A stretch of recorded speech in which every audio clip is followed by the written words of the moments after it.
최후의 방법이 되어야 돼. 알겠지? 너희들은 그 한 주 한 주 수업이 되게 소중합니다. 영재학교 입시를 준비해야 되는 학생들이 있고.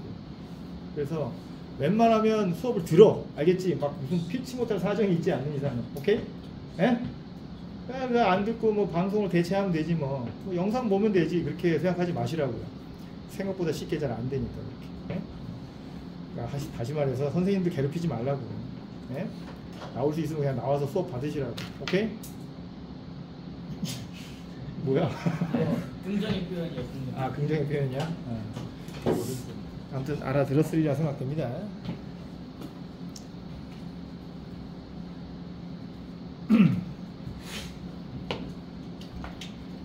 자, 오늘은 선생님은 이제 너희들하고 물리 파트를 다 담당하는 건 아니고, 물리는 선생님이 3분 있는 걸로 되어 있습니다.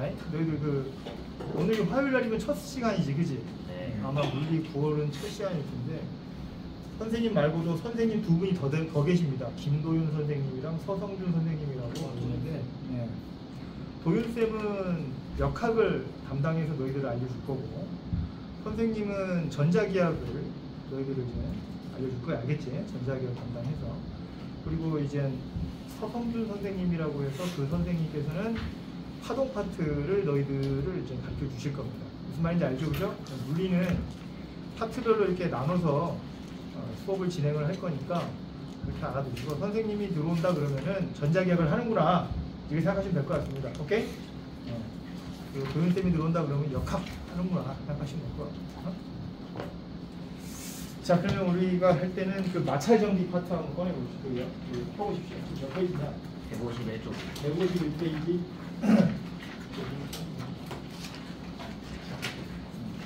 151페이지 한번 써봐요. 보면은 이제 마찰 전기와 정전기 유도라고 하면서 첫 단원이 나옵니다.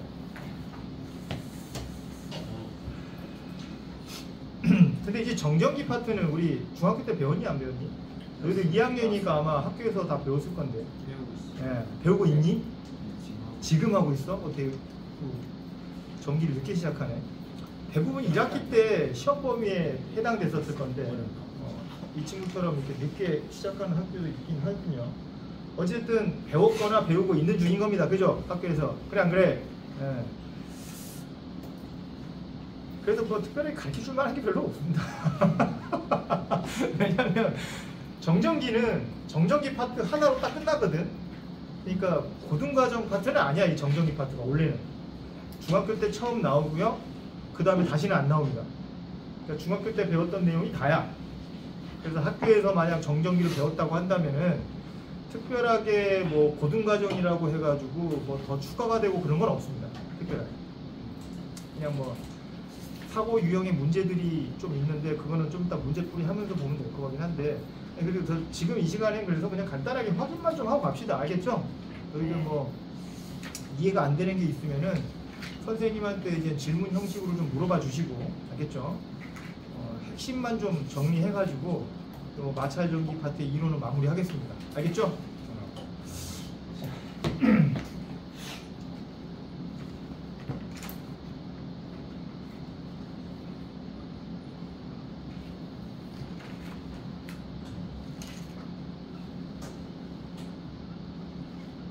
왜 마찰 전기라고 부르는지는 다 알 거야, 그치? 그래 안 그래? 마찰을 통해서 발생되는 전기이기 때문에 그런 거지. 다른 말로 뭐라고 그러냐? 정전기라고도 부릅니다. 왜 정전기라고 그러지? 그렇지. 정지에 있는 전기란 뜻입니다. 정지에 있는 전기. 우리가 전기 회로를 배울 때는 흐르는 전기에 대한 부분이었어, 그치? 그래서 그 흐르는 전기를 뭐라고 불렀냐면 전류라고 불렀습니다. 전류. 근데 이제 정전기는 그런 식으로 이렇게 전류처럼 흐름을 요구하지는 않는다는 거. 그러니까 제자리에 머물러 있다라고 생각하면 될 것 같고, 이렇게 마찰이라고 하는 것들을 통해서 전하의 밀도 차이에 의해 가지고 물질이 전기적인 현상을 띠게 되는 그런 현상들을 의미합니다. 기본적으로 이게 답니다. 기본적으로 모든 물질은 중성이에요. 원자 구조를 보면은 원자가 어떻게 생겼는지 이미 학교에 다 배웠을 거야. 원자 핵은 뭘로 구성되어 있니? 원자 핵은 뭘로 구성되어 있지? 그렇지. 양성자라고 부르는 거하고, 그 다음에 어떠한 것도 띄지 않고 있는 이제 중성자, 그지? 그런 걸로 이제 구성되어 있기도 하고, 뭐 어쨌든 이런 식으로 구성되어 있는 게 이제 원자 핵이고, 이 주변에 이제 뭐가 공존하고 있다고 배웠어? 전자들이라고 하는 마이너스 극성을 띠고 있는 전자들이 이렇게 원자 핵 주변을 이런 식으로 이제 공존 운동을 하고 있다라고 아마 배웠을 겁니다. 맞냐 안 맞냐? 아마 그런 식으로 배웠을 거고, 이런 전자들이 가끔은 어떻게 되냐면은 외부적인 자극에 의해서 가끔 어떻게 되기도 하냐면은 이렇게 외부로, 그지? 그냥 그래. 그러니까 이제 그 궤도 외로 이렇게 튀어져 이렇게 따로 떨어져 나가는 현상들, 이런 것들이 이제 생기기도 하는데, 이때 이런 식으로 원자 핵의 인력에 이끌리지 않고 별도의 궤도를 갖다가 이렇게 운동하고 있는 이런 전자들을 뭐라고 부르지? 이런 애들을 자유전자라고 부르잖아, 이런 애들을. 그지? 그냥 그래. 속박된 전자가 아닌 자유롭게 움직일 수도 있다 그래가지고 프리일렉트론 또는 이제 자유전자라고 부르기 때문에, 이제 이런 녀석들이 이제 일반적으로 그 물질과 물질 사이에서 움직인다든지, 맞죠? 이런 것들이 흘러가는 것들을 우리가 이제 정기적인 현상이라고 얘기를 한다는 거죠. 그죠? 그래 안 그래요? 그러니까 기본적으로 전자라고 부르는 것들은 그냥 모든 물질 내에 기본적으로 어떻게 돼 있어? 존재하고 있다. 뭐 이렇게 얘기하잖아. 맞냐 안 맞냐? 맞지? 특별한 어떠한 뭐에 의해서 뭐 추가가 되거나 막 그런 게 아니라, 생기는 게 아니라 기본적으로 원래 물질한테 항상 기본적으로 있는 거고, 이제 그런 것들이 어떠한 특별한 자극에 의해서 이렇게 따로 떨어져 나가기도 하거나 그런다라는 거죠. 맞죠? 그래 안 그래요? 그런 겁니다. 그냥 그런 게 마찰 전기이고 전기적인 현상이라고 부르고, 그런 식으로 해서 전기적인 현상을 띠는 현상을 막 대전이라고 부르고, 맞냐 안 맞냐? 이렇게 전기적인 성질을 띠게 되는 물체를 대전체라고 부르고, 맞냐 안 맞냐? 그런 물질들이 가지게 되는 전기적인 현상을 전하라고 부르고, 이런 것들 아마 중등 과정 때 학교에서 모두 배운 내용일 겁니다. 오케이? 그게 다예요. 그게 다라고 생각하시면 됩니다. 근데 이제 여기서 조금 더 추가해서 좀 깊이 있게 들어가자고 한다면은 이런 것들을 좀 생각을 해볼 수도 있습니다. 도체, 부도체, 반도체, 이런 것들을 조금 더 좀 구체적으로 설명할 수 있으면 이 파트에서 매우 이제 심도 있게 안다고 생각할 수 있는데, 책에는 별로 이렇게 중요하게 막 이렇게 구체적으로 안 나와 있어, 그치? 책에는 그냥 도체, 부도체를 뭐라고 나와 있냐면은 자유전자를 많이 가지고 있냐, 그렇지 않느냐로 구별되어 있죠. 맞냐 안 맞냐? 기본적으로 너희들 학교에서 도체가 뭐야? 라고 물으면 뭐라고 배웠어? 전기가 잘 통하는 물질, 그치? 그래 안 그래? 부도체는 뭐야? 전기가 잘 통하지 않는 물질, 이렇게 배웠을 겁니다. 그러면 반도체는 뭐야? 전기가 적당히 통하는 게 어딨어? 중간으로 통해? 그게 뭐지? 전기가 통하면 통한 거고 안 통하면 안 통하는 거지, 중간만큼 흐르거나 중간만큼 통하거나 그런 게 어딨어? 둘 다 되는 거야. 그러니까 학생들이 이걸 설명을 못합니다. 그러니까 도체, 부도체를 이제 이런 식으로 설명을 해버리면 반도체가 설명이 안 돼요. 반도체. 그래서 그 내용에 대해서 조금 좀 설명을 좀 구체적으로 좀 해드리겠다. 알겠지? 도체라고 하는 것은 기본적으로 이제 어떤 물질이냐면, 그 전에 그러려면 원자 모양을 좀 바꿔야 돼. 우리가 배우는 원자 모형은 아마 너희들 이렇게 배웠을 거야, 그치? 그래 안 그래? 근데 이런 식으로 배우는 건 어느 학문에서 이렇게 가르치냐면 화학에서 이렇게 가르칩니다. 화학에서. 그치? 맞냐 안 맞냐? 화학에서 보면은 이렇게 전자 껍질들이 존재한다고 배웠잖아. 그래서 제일 안쪽에 전자 2개 존재하고, 그치? 그래 안 그래? 그 바깥쪽으로 전자 8개 있고, 그치? 그래서 옥텟 규칙 뭐 이렇게 하면서 막 배우는 게 화학 아니냐? 맞냐 안 맞냐? 네. 물리학도 그런 내용을 공유하긴 하지만 화학처럼 그렇게 설명하진 않습니다. 물리학에서는 원자 모형을 우리가 어떻게 표현을 하고 있냐면, 선생님이 그린 이 모형으로 이제 표현을 많이 해. 이런 식으로 해서 얘가 뭐냐면 원자 핵입니다.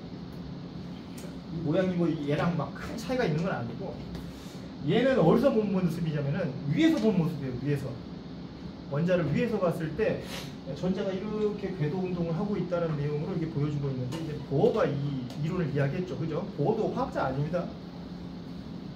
보어도 원래 누구야? 물리학자 아니야? 닐스 보어. 그치? 그래 안 그래? 물리학자인데 어쨌든 이거 이제 위에서 보면서 이제 이 내용이 이제 이런 식의 모형을 얘기한 거고, 이걸 갖다가 요렇게 보면은 이 모습. 옆에서 보면. 그래서 세로는 뭘 의미하는 거냐면 에너지의 크기를 의미하는 거예요. 세로는. 네. 그러니까 에너지의 높이에 의해서 원자 무형을 물리학에서 이제 설명을 하고 있다. 그때 전자가 존재하고 있는 궤도를 뭐라고 얘기하냐면 에너지 D라고 얘기를 해요. 이건 별 중요한 거 아닙니다. 알겠죠? 지금은 이제 기본적으로 현대 물리에 관련된 내용이기 때문에 뭐 이런 용어라든지 이런 것들은 그냥 듣고 흘리셔도 상관은 없어요. 알겠죠? 어쨌든 이런 D들을 에너지 D라고 얘기를 하고 에너지 D는 양자화되어 있다고 그래가지고 연속적으로 이렇게 되어 있는 게 아니라 양자화된, 그러니까 연속적이지 않는 에너지의 D라고 해가지고 이렇게 허용된 D라고 그래서 허용된 에너지 지점에서만 전자가 이렇게 돌고 있다는 내용이에요. 기본적으로. 이제 에너지 D에서 전자들이 무슨 운동을 하고 있냐면 그래서 뺑글뺑글 돌고 있는 궤도, 공전 운동을 하고 있다. 이렇게 생각하면 되는 거거든. 알겠지? 그래서 제일 높이 있는 여기를 갖다가 이제 가장 높은 에너지 준위를 가지고 있다. 그러니까 에너지의 크기를 가지고 있다라고 얘기를 하면서 어디에 해당되는 거냐면 제일 바깥쪽의 에너지 D가 이제 이 지점이라고 생각하면 된다. 무슨 말인지 알겠지? 이제 그러니까 이 D 모양을 갖다가 위에서 보면은 이렇게 보이는 거고 이걸 갖다가 이렇게 보면 이렇게 보이는 거고. 그래서 뭐 현대 물리학에서는 이 수소 원자의 원자 핵의 준위를 갖다가 마이너스 13.6 일렉트릭 볼트다 뭐 이렇게 설명을 합니다. 그러니까 이런 건 별로 중요한 건 아닌데 기본적으로 이 전자들도 뭐가 있어야 되는 거냐면 에너지를 가지고 있어야만 궤도 운동을 할 수 있다.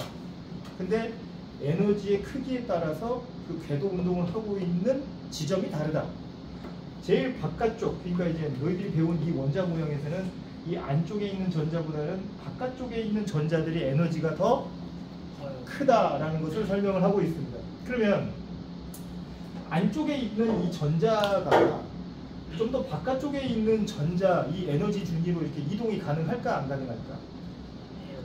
가능합니다. 어떻게 해주면 되는 거냐면 외부로부터 에너지를 공급받으면 이 전자들이 어떻게 되냐면 이런 식으로 그 위에 그 에너지 준위로 이렇게 이동하는 게 가능합니다. 이런 현상을 뭐라고 부르냐면 우리는 전위 현상이라고 불러요. 전위 현상. 이런 현상은 모든 물질이 지금 현재 지금 이 공간에서도 일어나고 있어요. 기본적으로. 지금 여기 있는 형광등도 다 이런 원리에 의해서 빛이 나고 있는 거고 실제로. 대부분 그렇습니다. 근데 이런 식으로 전이된 전자들은 이내 곧 어떻게 되냐면 에너지를 다시 방출해 가면서 다시 원래 자리로 되돌아오려고 해. 원래 자리가 아니잖아 원래 저희가. 그지? 그냥 그래. 그러다 보니까 물질의 안정성 측면에서 원래 자신의 위치로 이렇게 되돌아오려고 하는데 이걸 화학에서 뭐라고 얘기하냐면 이렇게 올라가는 걸 들뜨다. exciting. 이렇게 부릅니다. 그죠? 그래 안 그래요? 그리고 다시 원래 자리로 되돌아오는 걸 바닥 상태로 떨어졌다. 뭐 이런 식으로 얘기합니다. 화학에서는. 알겠죠? 근데 바닥으로 떨어지기 위해서는 뭐가 필요하냐면 공급받은 에너지를 다시 어떻게 바깥으로 방출해야만 이런 현상이 생긴다는 거죠. 내가 이 얘기를 왜 하냐면 그러면 여기 있는 전자도 있을 거 아니냐? 그래 안 그래? 여기는 이제 무슨 전자라고 불러? 이런 전자들을 최외곽 전자. 그치? 그래 안 그래? 화학에서 그렇게 배웠을 겁니다. 그러면 이놈들도 에너지를 받으면 어떻게 될 수 있을 것 같아? 떨어져요. 그렇죠. 여기서부터 떨어져 나갈 수 있겠지. 그치? 그래 안 그래? 그렇게 떨어져 나간 놈들을 자유전자라고 부른다는 얘기야 기본적으로. 근데 그냥 막 떨어지는 거 아니라는 얘기입니다.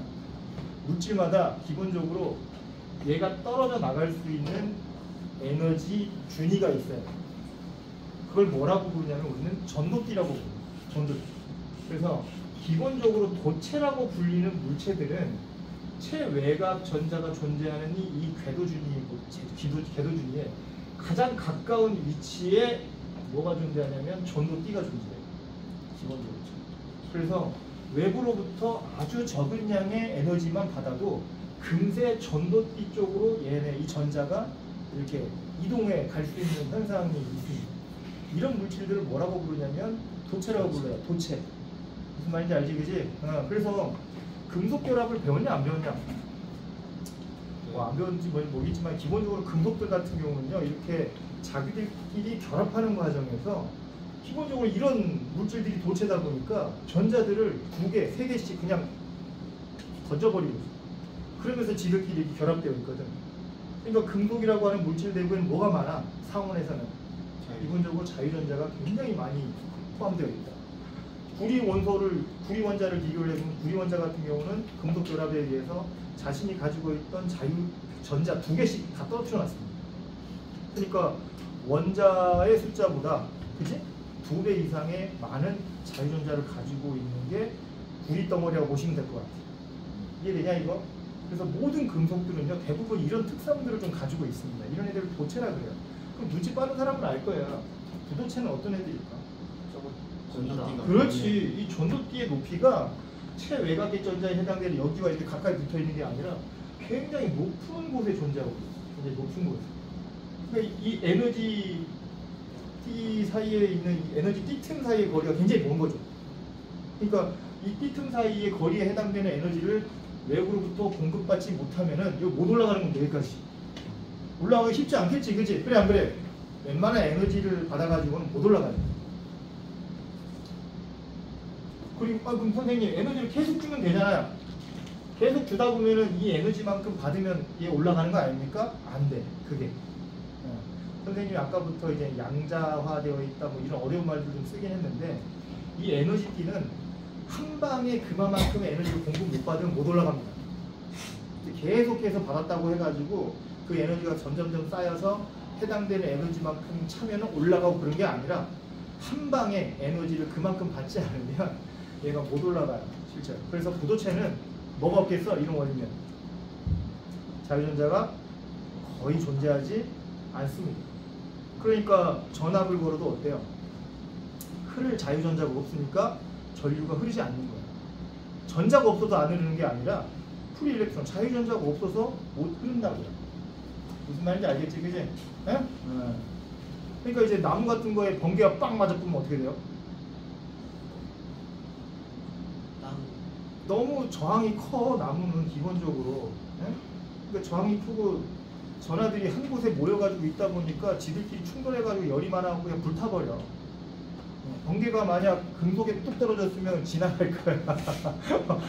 불꽃 안 납니다, 실제로. 자동차에 번개 빵빵빵 맞으면 어떻게 될 것 같아? 자동차 불날 거 아니야? 아무 일도 일어나지 않습니다. 그냥 전부 다 지면으로 방전돼가지고. 네? 근데 이제 나무 같은 경우는 그렇지 못하다. 인간들도 맞으면 사망이죠, 사망. 그죠? 근데 살아남은 사람도 있긴 하더라고. 어찌됐든 간에 이런 원리야. 그러면 반도체가 설명이 되죠. 반도체는 뭐겠어? 척단인가? 그렇지. 이 전도대의 위치가 도체나 부도체만큼 이렇게 높고 뭐 바로 붙어 있는 게 아니라 이 전도대의 위치가 중간에 위치해 있는 거야, 얘네들이. 그러니까 이게 어디에 응용하기 좋냐면 내가 상황에 맞춰서 어떤 인공적으로 이제 원래는 부도체야, 원래는. 도체보다는 높은 준위의 에너지 준위를 가지고 있어, 전도대가. 그래서 실제로 자유전자가 거의 없습니다. 거의 없어서 웬만한 자연 상태에서의 반도체 물질들 뭐가 있을까? 가장 기본적으로 규소와 저마늄이 거의 있다고 생각하는데 규소가 뭐냐면 그냥 유리 덩어리예요. 이런 유리가 그 규소 덩어리라고 보시면 됩니다. 근데 유리가 전기 흐르냐? 유리는 전기 안 흐르지, 그치? 그래 안 그래? 맞냐 안 맞냐? 그래서 원래 반도체는 전기가 흐르지 않는다. 진성 반도체라고 하는 그런 얘기예요. 근데 이제 도핑이라고 하는 좀 화학적인 어떠한 인공적인 결합에 의해서 전기적인 현상을 쉽게 만들어낼 수 있어요. 적어도 부도체보다 쉽게. 무슨 말인지 알지, 그지? 그런 애들을 반도체라고 그러고, 그런 도핑이나 막 이런 걸 통해 가지고 좀 이런 것들을 잘하는 기업이 삼성입니다, 삼성. 삼성이 이제 이런 기술력이 되게 좋은 거죠. 이런 것들을 이제 고도의 전문화된 그 기술이 없으면은 이런 도핑이나 이런 화학적 결합을 쉽게 할 수가 없어요. 굉장히 실패율이 굉장히 높거든요. 어쨌든 이런 것들을 SK나 삼성들이 좀 잘한다고 생각합니다. 알겠지? 그래서 이제 메모리 회사든지 뭐 이런 것도 많이 만들고 그러잖아요. 그래 안 그래요? 네? 어쨌든 이렇게 부도체, 반도체, 도체의 차이는 전도띠의 위치에 의해서 결정된다. 이렇게 생각하시면 될 것 같습니다. 알겠죠? 네? 이런 내용들이 정전기를 배울 때 조금 많이 도움이 됩니다. 이런 내용들이. 네? 참고해서 다 알아두시고요. 그 다음에 세 번째로 나와 있는 게 정전기 유도 현상이라고 나와 있는데 이 현상은 어디에서만 일어나는 현상이냐면 도체에서만 일어나는 현상을 우리가 이제 정전기 유도 현상이라고 얘기합니다. 그러니까 이제 어떤 현상이라고 배웠어? 정전기 유도 현상. 정전기가 유도되는 그 정전기가 어떤 현상에 의해서 유도된다고 배웠어? 이 전제 조건이 있어. 첫 번째 반드시 금속이어야 돼. 금속 물질이 아니고서 이런 현상을 설명하면 이건 정전기 유도 현상이 아닙니다. 그러니까 우리가 기본적으로 말하는 정전기 유도 현상이라고 한다면 고체 물질, 기본적으로 아까 얘기했던 이런 애들, 기본적으로 프리 일렉트론이 많이 포함되어 있는 기본적인 이런 물질들, 그지? 여기다가 뭘 갖다 대면 대전체를 갖다 대게 되면, 예를 들어서 뭐 마이너스 극성을 띠고 있는 대전체를 이런 금속 물질한테 가까이 가져가게 되면 그럼 어떤 현상이 있어요? 이 물질과 이 물질 사이에 전기적인 청력이라든지 인력에 의해서, 그제? 그래 안 그래? 도체 자체가 무슨 현상이 생겨? 분극이 일어납니다. 분극. 맞냐 안 맞냐? 여기서 말하는 분극이라고 하는 것은 전기적인 성질로 인해서 이렇게 극성을 띠게 되는 현상을 분극이라고 얘기한다는 겁니다. 그래서 이쪽 표면은 무슨 극을 띠게 돼? 플러스 극. 저기 반대쪽에는 마이너스 마이너스 극. 왜? 얘네들이 자유전자가 어떻게? 대전체와 같은 극성을 띠고 있는 자유전자 같은 경우는 밀려가지고, 그지? 전기적인 청력에 의해서 이 물질 내부에서 직접 전자들이 이동하면서 이런 식으로 분극을 일으키는 현상을 정전기 유도 현상이라고 얘기해요. 오케이? 이해되죠? 그죠? 네. 근데 이 현상은 꼭 도체에서만 일어나는 게 아니더란 말이지. 이런 현상들. 대전체를 어떠한 물질에게 가져가게 되면은 도체 물질 같은 경우는 정전기 유도 현상에 의해서 도체 내부에 있는 자유전자의 직접적인 이동에 의해 가지고 이 두 물질 사이에서 뭐가 발생해? 인력이 발생하면서 쪼르륵 딸려옵니다. 너희들 그 웰치스라고 아나 모르겠다. 너희들 먹는 음료 중에서 보면 웰치스라고 있죠. 그러니까 되게 얇은 알루미늄 캔으로 만들거든요. 그래가지고 그거 다 먹은 다음에 대전체 이렇게 에보나이트 막대나 아니면 아크릴 관 같은 거 이렇게 막 문지른 다음에 가까이 가져가게 되면은 끌려와요. 이렇게 대구대구 굴러오면서 실제로 가볍다고.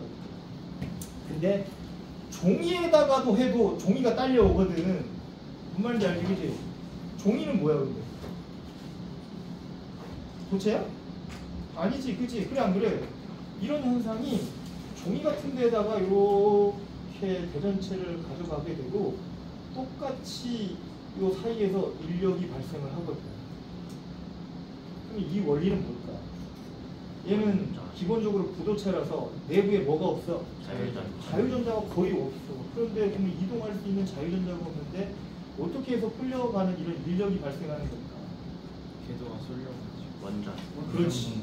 그러니까 원자 내부에서 분극이 발생을 하는 거죠.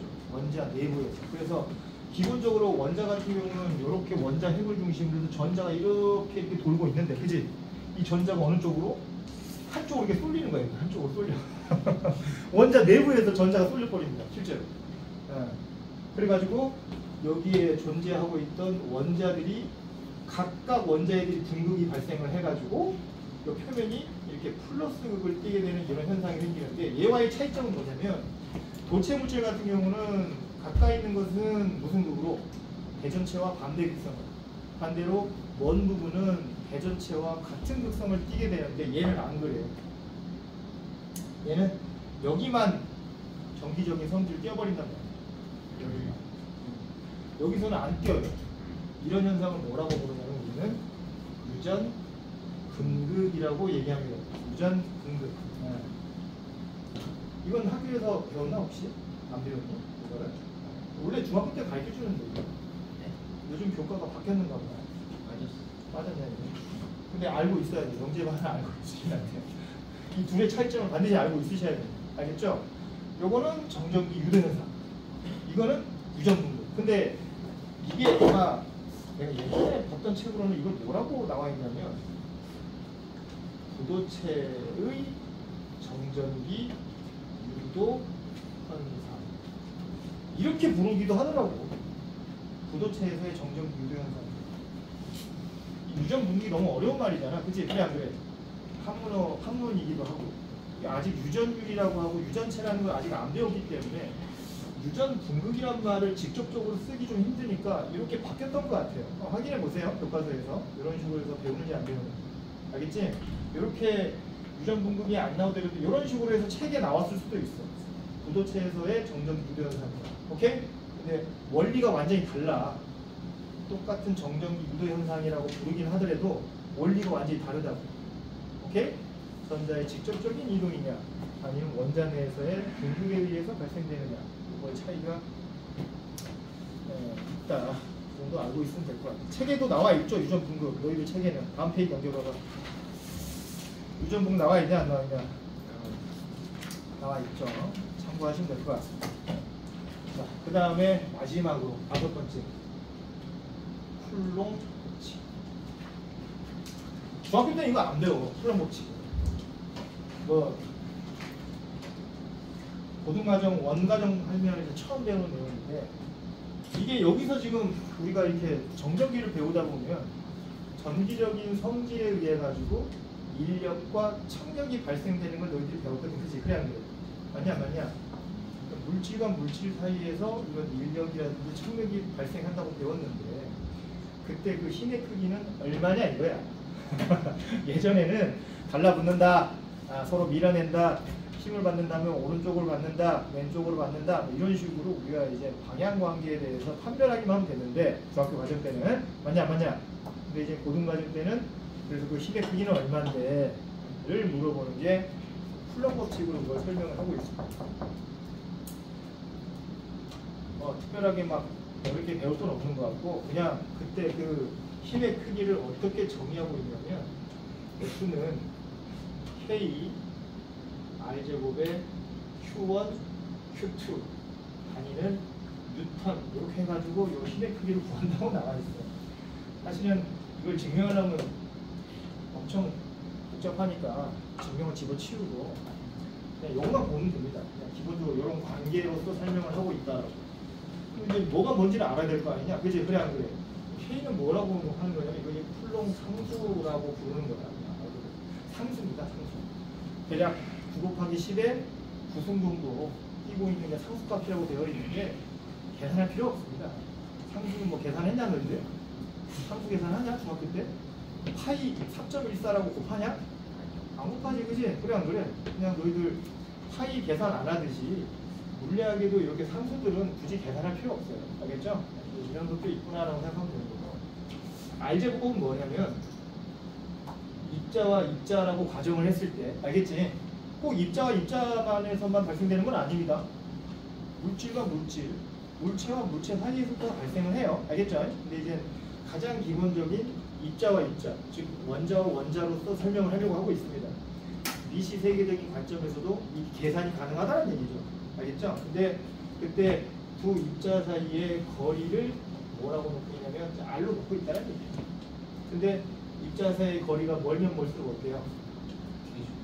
이 힘이 엄청 약해진다는 얘기죠.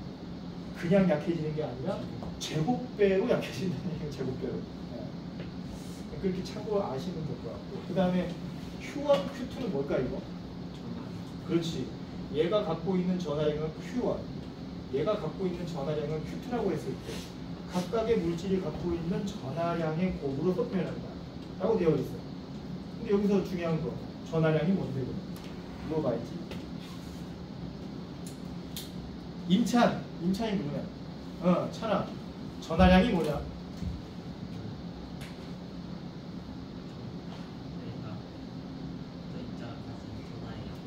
어떤 입자가 가지고 있는 전하의 양. 그래, 맞아. 그렇게밖에 설명 안 될 것 같은데 예전에 학교에서 한번 배웠을 거야. 어떤 공식에서 전하량이 처음이 나오냐면 I는 T분의 Q라고 하는 공식에서 처음 나옵니다. 이거 학교에서 배웠죠? I는 T분의 Q. 언제 정의된 거야 이거? I가 뭡니까 이거? 전류지 전류. 그치? 그래 안 그래? 그러니까 전류가 뭐냐라고 얘기했을 때 T분의 Q라고 해서 단위 시간당 통과하는 도선의 단면적을 통과하는 전하의 양이라고 배웁니다. 그럼 여기서 도선의 단면적이라고 하는 건 뭘 의미하는 거냐면 이게 전선이 있다고 치면 그치? 이게 전선이야. 전선의 단면적이니까 이걸 얘기하는 겁니다. 단면적을 갖다가 이제 뭐 S라고 가정을 하면 어쨌든 뭐 S가 중요한 건 아니고 이 단면적을 1초라고 하는 시간 동안에 얼마 정도? 1초라고 하는 시간 동안에 뭐 예를 들어서 전자가 지나갈 거니까 이 전자들이 대략 이 공식에 의하면 1초 동안에 1쿨롱 정도가 지나가면 그게 1A다 이렇게 배웠어. 그치? 그래 안 그래? 그때 이 Q가 전하량을 의미한다고 되어 있거든. 전하량을 의미한다고. 그러면 1쿨롱 정도의 양이 얼마만큼 해당되는데요? 이게 이제 몰 단위처럼 화학에서 말하는 몰 단위처럼 그 수를 딱 정해놨어요. 배운 사람 이때 이 1쿨롱이 대략 어느 정도의 양이냐면 6.25 곱하기 10의 18승계 정도. 이 정도의 양을 1쿨롱이라고 정의했습니다. 그러니까 1A하고 1쿨롱은 사실 이런 전하의 양적인 개념으로는 같은 개념이야. 같은 양을 의미하는 거. 맞지? 그래 안 그래? 1초 동안에 1쿨롱만큼 지나간 게 1A다 라고 정의를 해놨으니까 1쿨롱은 즉 1A와의 양적인 부분에서는 같다라고 생각하면 된다. 오케이? 600 이게 대략 얼마? 이거 계산하는 거. 이렇게 편하게 좀 하면 625경 정도 됩니다. 625경. 어마어마하지, 그지? 그래 안 그래? 1초 동안에 무슨 1조가 아니고 625경 정도가 지나가면 1A가 흐른다라고 얘기를 하고 있고, 그때 그런 전하들의 양을 우리가 전하이 아니라고 얘기한다는 거예요. 이 정도는 알고 있으셔야 되는 상식이니까요. 알겠죠? 그래서 이런 입자들이 가지고 있는 전하량을 곱해가지고 이 실의 크기를 정의하고 있다라고 보시면 돼요. 이게 쿨롱 법칙이에요. 어려운 거 있나? 별로 어려운 건 없지, 그지? 공식만 알고 있으면 입자 간에 발생되는 이런 전기력의 크기 같은 경우는 얼마든지 구할 수가 있습니다. 이게 다예요. 여기까지가 이론이다. 딱 이론이고요. 좀 관련된 문제들을 좀 풀어봐야 되겠지, 그지? 그래 안 그래? 너희들 책에 보면은 1번부터 해가지고 연습 문제라 해서 쭉 나와 있습니다. 13번? 아니구나. 뭐 창의 사고력 문제까지 합치면 한 16문제 정도 나와 있는데 풀어봐야죠.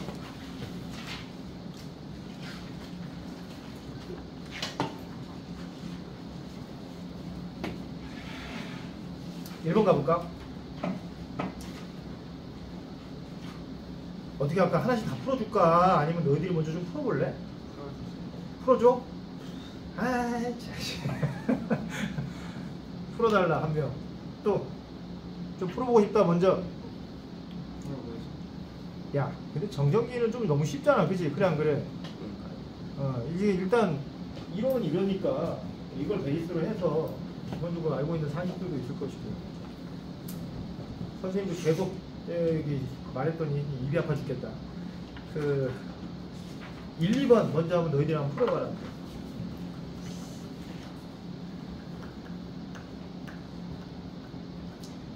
물어볼 거예요.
자, 1번.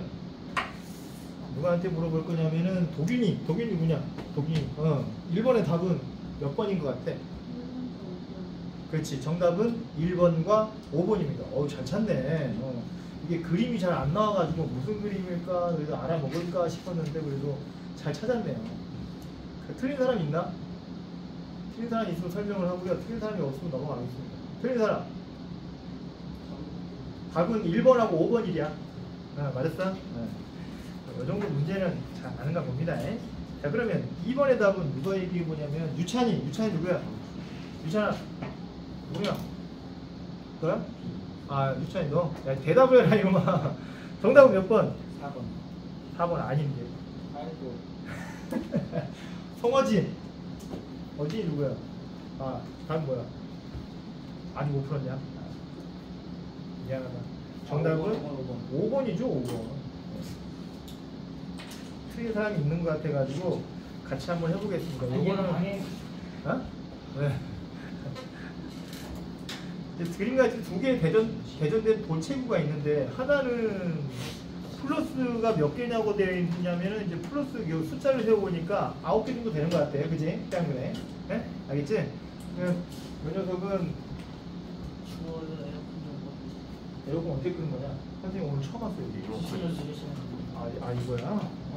야, 파워로 되어 있네. 누가 이 파워로 해놨냐? 파워 모드를 끄자. 파워 모드를 껐더니 18도로 되어 있네. 그거 막 30도로 해놔도 파워 모드 딱 끄면 다 18도 돼요. 아, 그래? 24도로 맞추려면 되려나? 꺼버리면 너희들 너무 또 좀 그럴 거 아니야. 지금 이미 추우니까 25도. 세기를 줘요. 25도. 됐다. 25도 하면 거의 안 나오겠지.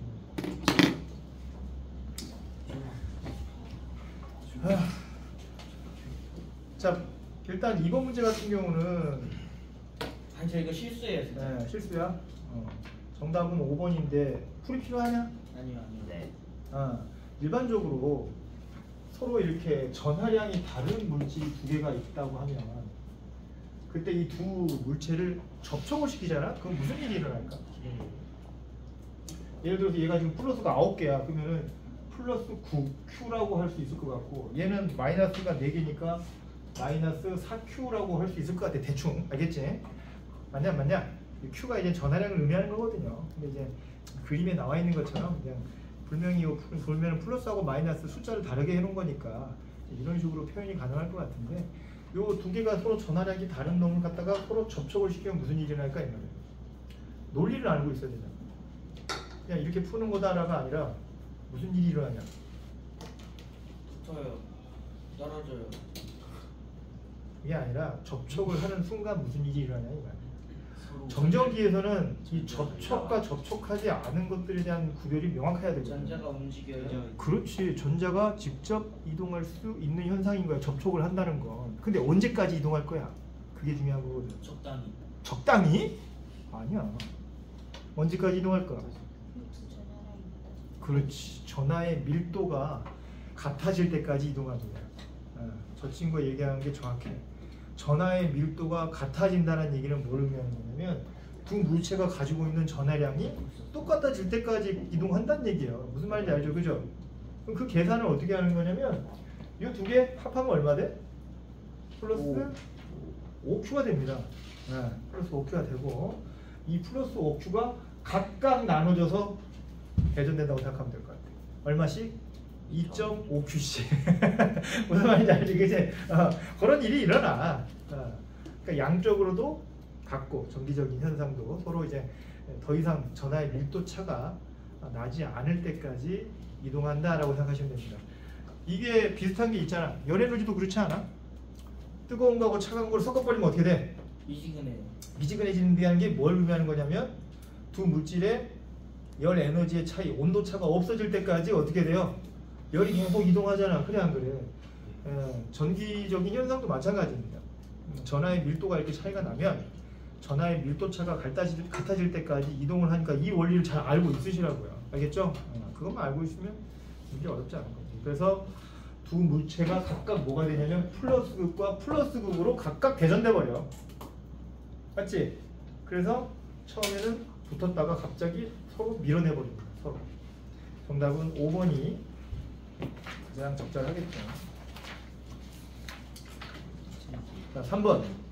3번도 선생님이 방금 얘기했던 논리를 이용하면 금방 풀 수 있습니다. 이거 조금 복잡해 보이긴 해도 시간을 줄 테니까 한번 풀어봐봐. 3번은 좀 풀어볼 만하다 이거.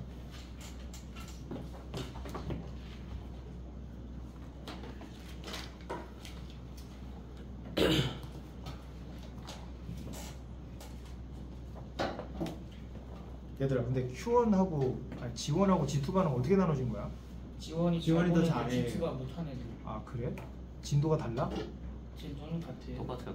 아니 그게 아니라 그 전에 어떤 학습에서 진도 차이가 나? 얘는 시험을 아, 시험 봤어. 그 전에 뭐 따로 너희들은 물리는 배워본 적이 있나? 혹시 나는 고등 물리 1 했다. 손들어봐. 물리 2 했다. 손들어봐. 1, 2 과정을 다 웬만큼 했네. 심화 과정도 한번 해봤다. 오. 올림피아드 과정까지 한번 해봤다. 오 좋아. 훌륭하네. 아니다? TP했죠. 필요는 근데 이게 왜 화요일 반이 있고 수요일 반이 있고 그런 거야? 이게 화요일 반은 수학을 잘하는 애들이고요. 과학 화요일인 수학을 못한 애들. 그러니까 너희들이 수학을 좀 월수 애들에 비하면 좀 딸린 거야? 과학 이제 월요일 수요일 반 애들은 수학을 잘하는 애들. 수학을 잘하는 애들이고. 저희 수학 수학 못해서 때문에 수학 때문에 이렇게 그리고 요일을 나눠놨구나.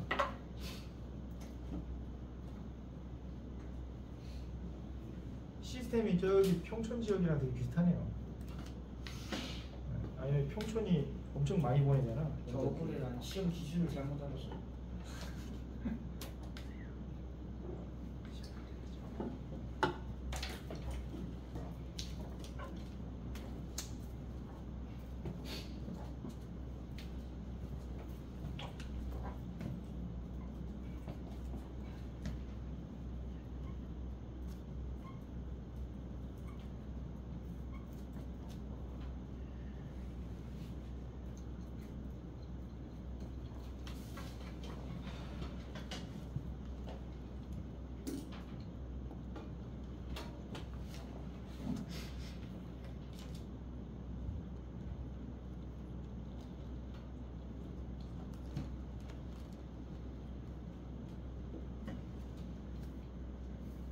자 나왔냐? 3번의 답은 몇 번? 2번. 그렇지 2번이지.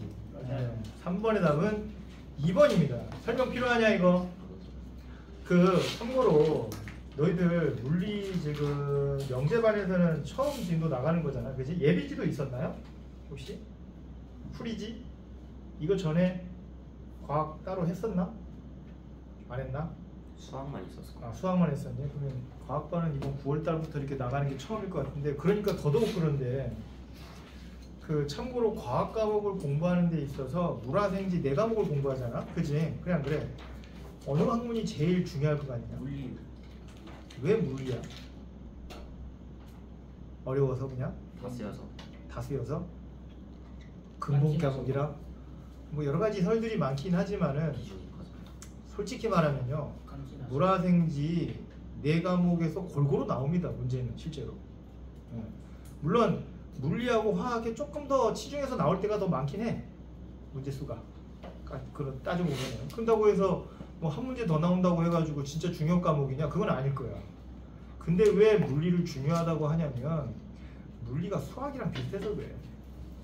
이게 같은 수준들끼리 안 모아놓으면 수업이 안 됩니다. 무슨 말인지 아냐 이거? 그러니까 나중에 알게 되겠지만 이 반이 분반을 할 때 가장 많이 먼저 고려하는 게 뭐냐면 물리예요. 과학과에서는. 왜냐면 수학도 수준별로 안 하면은 그거잖아. 그래 안 그래? 수학도 보면은 수준별로 공부 안 하고 하면은 이게 교사가 어느 수준에다 맞춰서 설명을 해야 될지 도저히 모르잖아. 그래 안 그래? 맞냐 안 맞냐? 수학이 괜히 수준별로 나누는 게 아니라 가장 핵심적인 원인은 뭐냐면 학생들의 수준을 맞추기 위해서 그런 거야. 그래야 그 학생들한테 맞춰가지고 수업을 해줄 수가 있는 거거든. 이론이 많이 필요한 친구들이 있는가 반면에 문제풀이가 많이 필요한 친구들이 있고 다 달라요. 그래 안 그래요? 근데 그거에 대한 기준이 물리가 다른 과목에 비해서 좀 절대적이에요. 그래서 너희 나중에 보면 알 거야. 이제 과학반도 이렇게 분배가 될 때 보면은 나중에 보면 이제 물리 잘하는 애, 못하는 점점점 이렇게 이제 나눠집니다, 실제로. 네? 네. 근데 내가 왜 이 얘기를 했느냐면은 이 물리를 그러면 언제까지 좀 잡아줄 필요성이 있느냐야. 맞냐 안 맞냐. 물화생지를 다 공부하는 데 있어서 전략이 필요하거든요. 처음부터 물화생지 네 과목 다 잘할 수 없습니다, 이거. 그래 안 그래? 그러지 않겠냐? 우리가 중등과정으로 공부하지 않는단 말이야. 생물도 그렇고 지구과학도 그렇고 화학도 그렇고 고등과정으로 공부합니다. 생물 1, 2, 지구과학 1, 2 과정 다 포함해서 막 공부한단 말이야. 공부할 거 어마어마하게 많아요. 그럼 너희들은 어쩔 수 없이 선택과 집중을 좀 해야 되는 거잖아. 그래서 1년을 너희들이 준비한다고 가정을 하면 1년도 아니지. 얼마밖에 안 남았냐 지금? 한 10개월밖에 안 남았어 사실은. 7월달에 보니까. 그래 안 그래? 그럼 그 10개월이라고 하는 그 시간 동안에 내가 그 핵심적으로 내가 이렇게 분배해서 진짜 집중적으로 해야 될 시기들이 있는 거거든요. 각각 전략에 따라서. 물리는요, 겨울방학 전까지, 겨울방학 끝날 때까지는 그래도 어느 정도 마스터 해놔야 됩니다. 물리는. 그 이후에도 삘삘삘거리고 있으면 어때요? 망한 거야, 진짜. 너희들이 한 3월 정도 되면요, 이제 겨울방학 끝날 때쯤 되면요, 물리 설명 안 해줘요, 이제 더 이상. 그리고 너희들한테도 조금씩 빠집니다, 수업 시간이. 실제로. 왜냐면 물리 선생님은 그 다음 또 다른 너희들 이제 밑에 친구들 있잖아, 그지? 그 전에 애들 또 기초 또 이게 학립해주러 떠나기도 하고 막 그러거든요. 그때부터 뭐가 중요해? 암기 과목이 중요하거든. 너희들 암기 과목 지금부터 외워가지고 10개월 후에까지 이렇게 계속 암기만 할 거야? 아니잖아. 그치? 암기 과목 언제 하는 게 제일 효과적이야? 마지막에 하는 게 제일 좋잖아. 그래 안 그래? 아니 미리 암기로는 뭐해? 다 까먹을 거. 그래 안 그래? 암기 과목은 그래서 벼락치기 해야 된다고. 마지막에 공부하는 거야. 마지막 한 2, 3개월 남겨놓고 바짝 집중해서 암기할 거 암기하고 막 그렇게 하는 거라고. 그 전까지 뭐가 돼야 돼? 물리 완성되어 있어야 되거든. 그래야 물화생지를 골고루 완성시킬 수가 있거든. 그렇게 전략적으로 공부하는 겁니다. 그래서 물리 과목 강조를 엄청 할 거예요. 언제까지? 겨울방학 때까지. 진짜요. 네. 그때까지 물리 과목에 대한 부분들을 강조 많이 할 겁니다. 강조할 때 집중해서 하셔야 됩니다. 네. 그러니까 지금 이론 개념을 배우는 시간은 딱 언제까지냐면 12월까지밖에 없어. 그 이후에는 이론에 대해서 언급 잘 안 해. 아마 물어보면 화낼걸 선생님들이. 네? 이 새끼가 이거 공부 안 하는구나 이러면서 막 화낼 거라고. 지금 질문할 게 있으면 지금 질문하는 게 좋다는 얘기야. 처음 나갈 때 이론 나갈 때 말이야.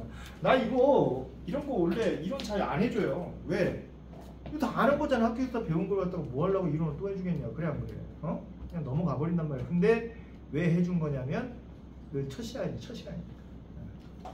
처음 하는 친구들도 있을 것 같아가지고 혹시나 해서 이론이 조금 부족한 친구들이 있을 것 같아가지고 혹시나 해서 이렇게 해주는 거거든요. 그러니까 이런 거 할 때 이론적인 부분에서 이해가 안 되거나 문제풀이 할 때도 이해 안 되면 어떻게 해야 돼요? 수업 시간에 물어볼 수 있는 건 물어봐. 알겠지?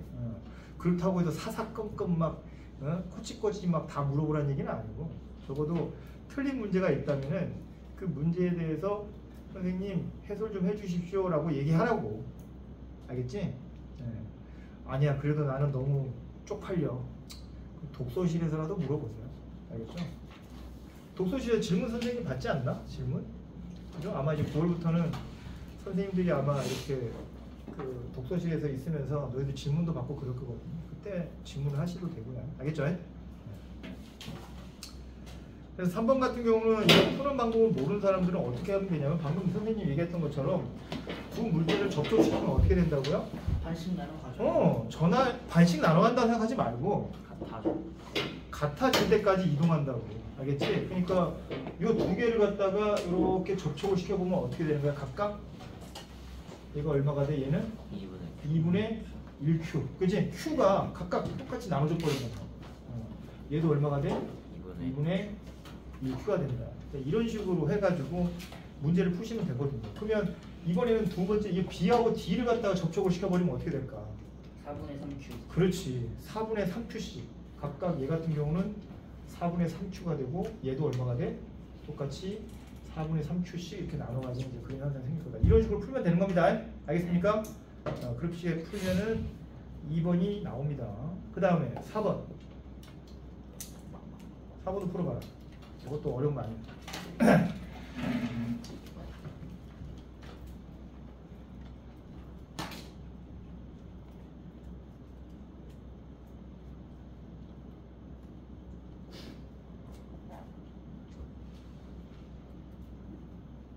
정답은 몇 번?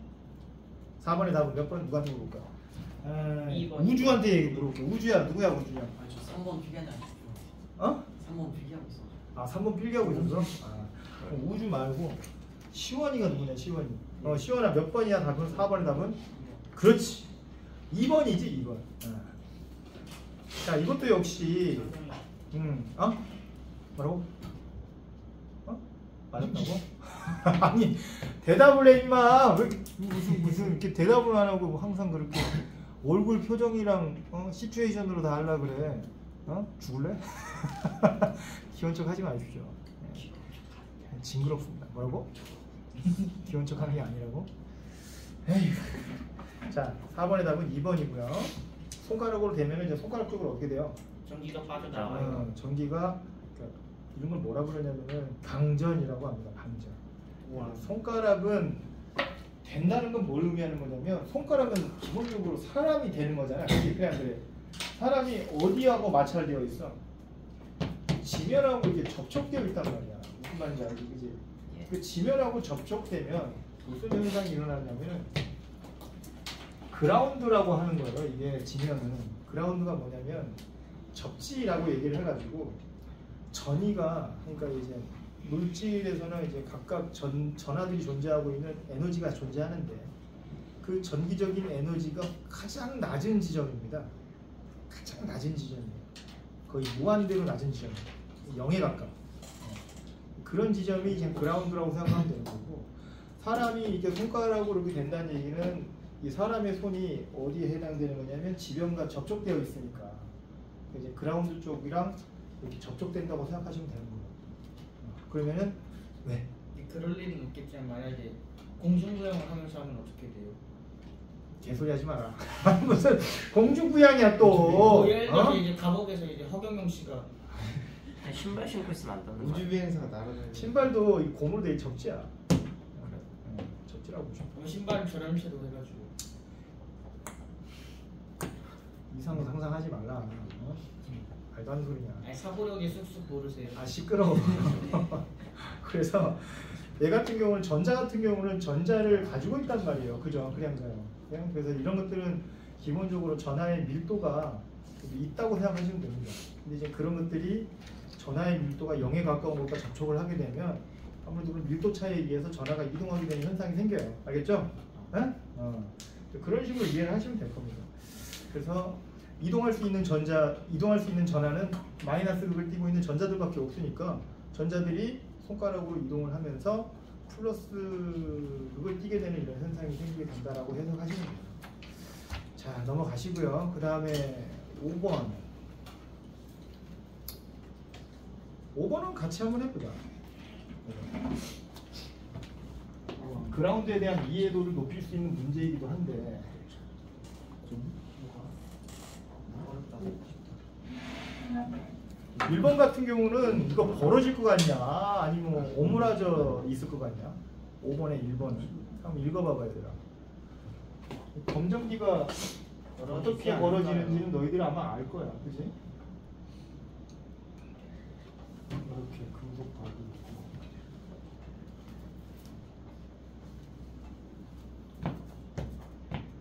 가운데 도체가 있고 도체 제일 위쪽에 이제 배전체가 있고 배전체가 지금 마이너스 극을 띠고 있네요. 그러면 이제 첫 번째 같은 경우는 어떻게 될 거 같냐? 누구한테 물어볼까요? 상윤이 뭐냐? 이거요. 상윤이 어떻게 될 거 같냐? 벌어지지, 그지? 응. 너는 자세가 왜 그러냐? 키도 커 보이는데. 너 자세 그러다가 척추 측만증 걸린다. 진짜야. 그 선생님 친구가 예전에 군대를 갔다가 검사를 하는데 진짜 이제 척추 사진을 찍어봤더니 세상에 뼈가 이렇게 휘어져 있어. 와 재밌겠다. 그래서 걔 방위로 갔거든요. 이제 군대를 못 가고 방위로 가긴 했는데 그 걔가 어렸을 때부터 진짜 자세가 안 좋았거든. 방금 너처럼 그랬어. 맨날 수업 시간에 쳐 자고 맨날 새끼가 공부 뒤집게 안 하고 막 그랬거든요. 근데 또 그 친구가 또 말랐어. 그러니까 이제 항상 막 이러고 있고 막 이러다 보니까 자세 불량으로 허리가 틀어져 버리더라고. 그래서 좀 잃어보자요. 그러니까 잘 거면 똑바로 자. 어? 그 나중에 우리 선생님 와이프가 이제 디스크 때문에 고생을 많이 하는데 그 진짜 나중에 뼈 그 이상하게 휘어지고 그러면 디스크 걸릴 확률이 굉장히 높습니다. 개고생한다 젊은 나이 때부터. 자세 똑바로 해라. 알겠냐? 영재반 애들은 하루 종일 앉아 있잖아. 그지? 그래 안 그래? 아니냐? 학교에서도 앉아 있고 학교에서 누워 있어요. 누워 있다고? 누워 있는 건 더 안 좋은 거고 자세가. 어? 그 여기 와서도 학교 끝나고 와서도 계속 앉아 있잖아. 그지? 그 CMS가 어떻게 해서 학교율이 높은지 아냐 이거? 애들 혹사시켜서. 맞아. 정확하게 얘기하면은 교사 혹사 너희들 혹사. 그러니까 어떻게든 너희들 엉덩이를 의자에다가 앉혀놔야 되는 시간을 절대적으로 늘리려고 하는 거거든요. 네, 그럼 교사. 그러니까 이 CMS의 모토가 내 선생님 CMS에 와서 깜짝 놀란 게 와 어떻게 애들을 이렇게 시스템적으로 잘 앉혀놓지라는 생각을 했습니다. 네. 근데 물론 돈이 필요해 앉혀놓으려면 그지? 그래 안 그래? 그냥 앉아 있으라 그러면 너무 힘들잖아. 그러니까 수업 시키면서 뭐 하면서 독서실도 해가지고 뭐 해가지고 새벽까지 막 앉혀놔야 될 필요성이 있다. 강제. 그러려면 관리하는 선생님도 필요한 거고. 여기는 엉덩이를 얼마나 오랫동안 앉혀놓느냐 싸움이야 진짜. 그러니까 오래 앉아있는 놈이 이기는 거예요 결국은. 자세 되게 중요해. 조심해. 알겠냐? 1년 만에 막 갈 수 있습니다. 어? 영재학교 합격하고 씨 허리 안 좋아가지고 그 병 얻으면 무슨 의미가 있냐고. 그래 안 그래? 자세 똑바로 해. 1번은 벌어지죠? 벌어집니다 이거는. 왜냐면 얘가 위에가 플러스 극이 되고 그지?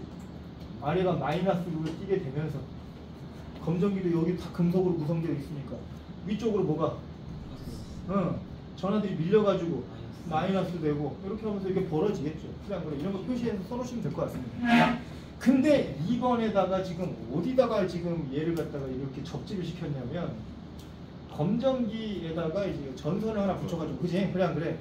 땅에다가 이 전선을 갖다 묻었단 말이에요. 이게 그라운드입니다. 이렇게 되면 어떻게 될까요? 이렇게 되면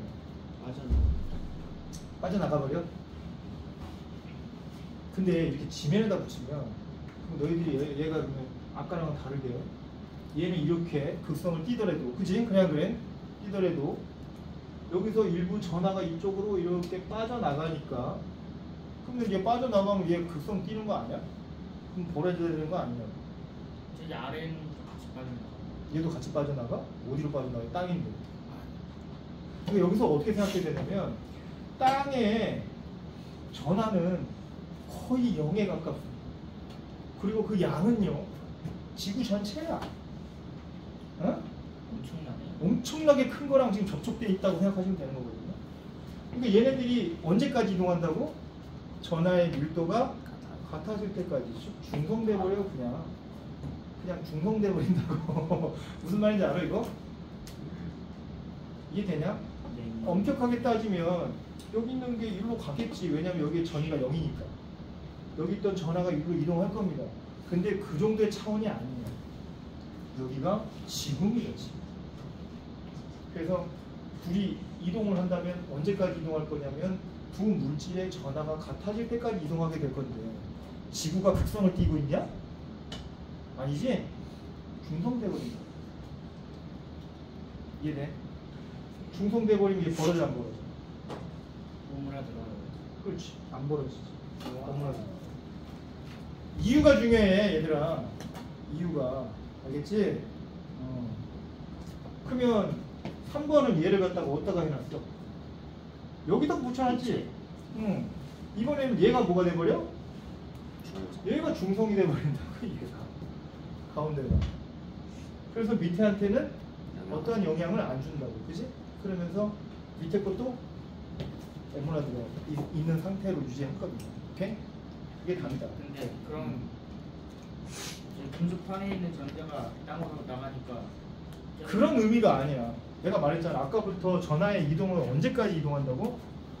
두 물질의 전하의 밀도가 같아질 때까지 이동한다고. 아 중성들 근데 붙어 있는 게 하필 땅이 이게 지구라니까 지구. 이 지구는 0이거든요. 전하량이 아니라 뭐라 그래야 돼? 정기적인 극성이 뛰고 있지 않고 중성이거든. 중성 물질이 겁나 크거든. 그러니까 중성 물질이 어떤 상황이냐면 양성자 9,999억 원 이따 가정해볼게. 알겠지? 그 다음에 전자 9,999억짜리가 지금 이렇게 해가지고 중성을 띄고 있는 거라고 가정을 해보자. 거기서 전자 한두 개 받았다고 해가지고 뭐 어디 되냐? 기본이죠. 거의 차이 없다고. 무슨 말인지 모르지? 이런 느낌이라고 보시면 됩니다. 그걸 이해를 해야 된다고요. 네?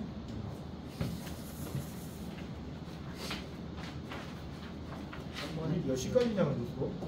30분. 30분까지냐? 7분밖에 안 남았네요. 또 체판 6번, 7번 빨리 풀어봅시다. 5-3 했어요. 어? 5-3 했어요. 5-3 했잖아 방금. 여기다가 붙이면 어떻게 되냐고. 얘도 중성이 되니까. 너무나도. 금속판에다 접시시키면 어떻게 돼요? 아니 방금 했잖아. 부채판에다 접시시키면 어떻게 돼요? 잠시만 붙이고 있어. 아니 2번, 4번 같이 했잖아. 이렇게 연결할 때도 있었고 여기다 이렇게 연결. 얘가 중성이 되고 이번엔 얘가 중성이 되고. 그러니까 둘 다 똑같은 거 아니에요? 또 똑같은 거야. 답은. 근데 답은 중요한 게 아니라 왜 똑같은지 설명할 수 있어야지. 그래 안 그래? 이해했습니다. 저는 진짜예요. 자 6번, 7번 한번 풀어보세요.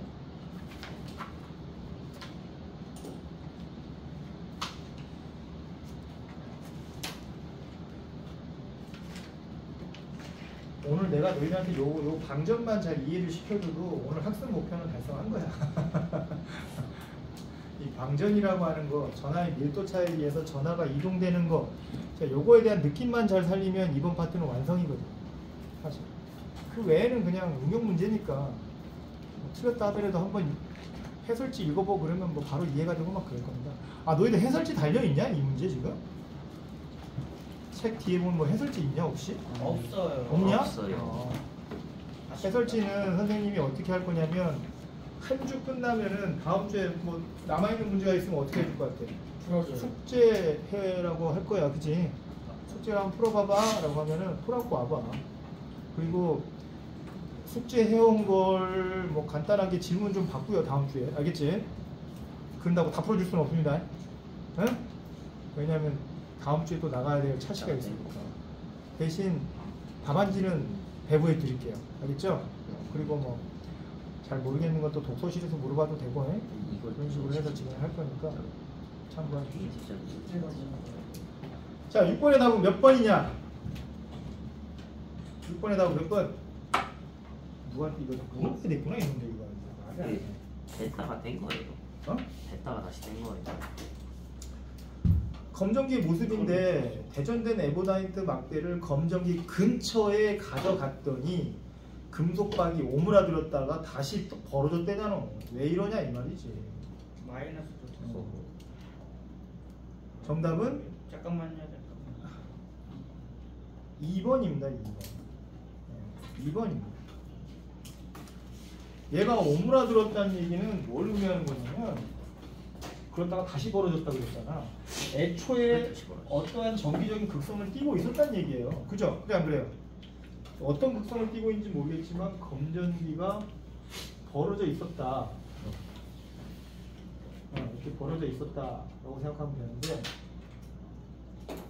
지금 뭘로 가까이 가져가냐? 대전된 에보나이트 막대를 가져간 거거든요. 예를 들어서 검정기가 지금 플러스로 대전돼 있다고 가정을 해볼게요. 전체가 플러스로 대전되었었을 거예요. 처음에는. 그지? 대전체를 전혀 가까이 가지 않았을 때는 전체가 이렇게 플러스로 대전되어서 애초에 벌어져 있는 상태였을 겁니다. 애초에. 그지? 근데 그때 마이너스 극성이나 아니면 플러스 극성을 띠고 있는 것들을 가져가게 되면 어떻게 되겠느냐 이 말이야. 그러니까 지금은 선생님이 마이너스 극성을 띠고 있는 걸 이렇게 가까이 가져간다고 한번 가정해 볼게요. 어떻게 될까? 플러스로 대전되어 있다고 선생님이 모형적으로 설명을 했지만 여기에 전자 있어 없어? 아직 있어요. 전자 있지, 그지? 전자가 지금 없고 양성자만 있는 거 아니야. 그냥 다만 전기적인 상태로 보면 양성자, 즉 플러스 극을 띠고 있는 입자의 수가 좀 더 많을 뿐이지. 그렇게 이해하면 되는데 그 마이너스 극성에 의해서 이 전자가 아래로 내려간단 말이야. 그러면 일시적으로 어떻게 돼? 중성이 돼 일시적으로. 마이너스 전자가 아래로 내려가니까 일시적으로. 그래서 얘네들이 중성이 되면서 이렇게 오므라들어. 근데 계속 이렇게 냅두면은 전자가 계속 내려가. 계속 내려간다. 점점점 많이 왔죠. 그래서 다시 마이너스로 대전되면서 벌어져. 무슨 말인지 알지, 그지? 그 느낌입니다. 그 느낌을 해석하시면 되거든요. 이 6번의 답은 2번이 된다. 그렇게 이해하시면 될 것 같습니다. 됐냐 이거? 7번. 7번은 어떻게 될까? 이거 볼 것도 없습니다. 7번의 답은 1번이에요. 1번. 방전에 대한 내용을 이해했다면 얘를 갖다가 이렇게 바깥쪽으로 지금 금속으로 쌓아서 이 그라운드에다 접촉해 버렸거든. 그래 안 그래? 그러면 얘가 어떻게 돼? 중성이 되잖아. 그래 안 그래? 중성인 상태에서 여기서 얘가 아무리 이거 대전에 갖다 놔봐라 지구랑 붙어 있는데, 그지? 그래 안 그래? 웬만한 거 갖고 가봤자 얘 대전 안 됩니다. 알겠습니까? 접지시켜 놓은 거. 그 느낌으로 해서 7번의 답은 1번으로 해주시면 될 것 같다. 자, 오늘 수업은 여기까지 할게요. 여기까지 하고